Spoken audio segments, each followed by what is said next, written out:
सबसे पहला है आयरन विल। विल का मतलब होता है इच्छा, इरादा, और आयरन का मतलब होता है लोहा, लोहे का इरादा। तो अब लोहा कैसा होता है?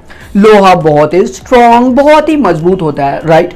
तो एक मजबूत इरादे को बोला जाता है आयरन विल। जैसे आपने इरादा किया कि मैं इंग्लिश सीखूंगा, और आपने एकदम मजबूत इरादा किया कि मुझे इंग्लिश सीखना है तो सीखना है, तो ऐसे ही एक मजबूत इरादे को बोला जाता है iron will.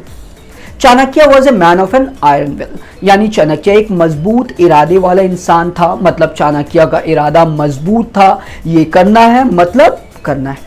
Have an iron will, decide and do, एक मजबूत इरादा रखो, तय करो और करो, यानी एक मजबूत इरादा रखो और कुछ भी तय करो तो उसे करो। Without an iron will getting success is almost impossible, बिना मजबूत इरादे के सफलता पाना लगभग असंभव है, लगभग इम्पॉसिबल है।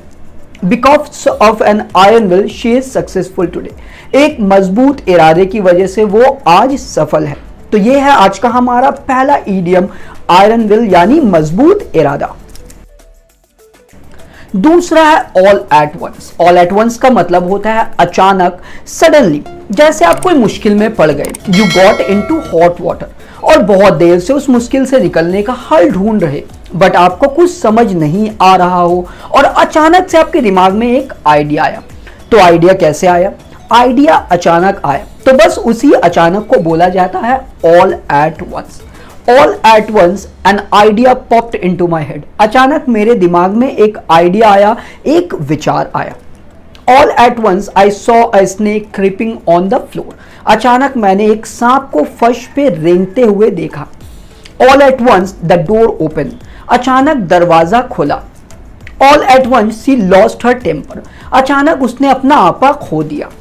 तो ये है आज का हमारा दूसरा इडियम, ऑल एट वंस यानी अचानक, suddenly.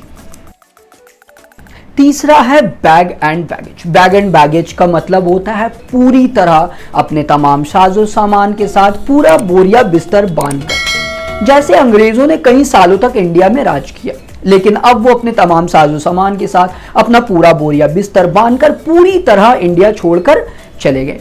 The English left India bag and baggage, अंग्रेजों ने पूरी तरह इंडिया छोड़ा, यानी अंग्रेजों ने अपने तमाम साजो सामान के साथ अपना पूरा बोरिया बिस्तर बांधकर इंडिया छोड़ा। They quarrelled and next day she left bag and baggage, उनका झगड़ा हुआ और अगले दिन वो पूरी तरह छोड़कर चली गई, यानी वो अपना पूरा बोरिया बिस्तर बांधकर अपने तमाम साजो सामान के साथ चली गई।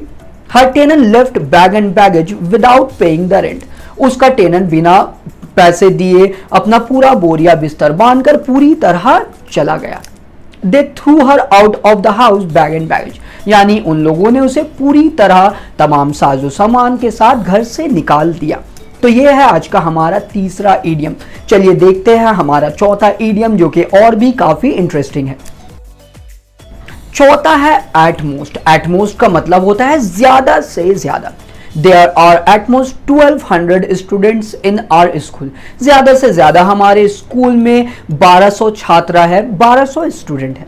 We can stay here for 2 days at most. हम ज्यादा से ज्यादा यहाँ 2 दिन के लिए रुक सकते हैं। The teacher will scold you at most. ज्यादा से ज्यादा टीचर तुम्हें डांटेगी। She would be 25 years old at most. वो ज्यादा से ज्यादा 25 साल की होगी। तो यह है आज का हमारा चौथा idiom, at most. At most का मतलब होता है ज्यादा से ज्यादा। नेक्स्ट है एट रैंडम। एट रैंडम का मतलब होता है बिना मकसद, बिना कुछ प्लान किए अचानक से कुछ कर देना। जैसे आप ऑफिस से आ रहे और आते वक्त आपने शर्ट का दुकान देखा और वहां से अचानक से 2 शर्ट खरीद लिया, यानी आपका शर्ट खरीदने का कोई प्लान नहीं था, फिर भी अचानक से अच्छा लगा और खरीद लिया। तो आप बोल सकते हैं I bought the shirt at random, मतलब मैंने अचानक शर्ट खरीद लिया, मैंने ऐसे ही शर्ट खरीद लिया, यानी मेरा शर्ट खरीदने का कोई प्लान नहीं था। The criminals started firing at random, मुजरिमों ने अचानक बिना मकसद के गोली चलाना शुरू कर दी, फायरिंग करना शुरू कर दी, यानी क्रिमिनल्स का, मुजरिमों का गोली चलाने का कोई मकसद नहीं था, कोई प्लान नहीं था, उन्होंने ऐसे ही बिना मकसद के गोलियां चला दी। I slap him at random, मैंने उसे ऐसे ही थप्पड़ मार दिया, यानी मेरा उसे थप्पड़ मारने का कोई प्लान नहीं था, कोई मकसद नहीं था, मैंने अचानक से ही ऐसे ही उसे मार दिया। तो ये है हमारा पांचवा इडियम एट रैंडम, यानी बिना प्लान किए, बिना मकसद के अचानक से कुछ कर देना। तो उम्मीद है गाइज आपको आज का ये वीडियो पसंद आया होगा। अगर वीडियो पसंद आया हो तो लाइक एंड सब्सक्राइब कर देना, ताकि आपको मेरे आने वाले सभी नए वीडियोस का नोटिफिकेशन मिलता रहे और आप अच्छे से इंग्लिश सीखते रहे। तो आज के लिए बस इतना ही।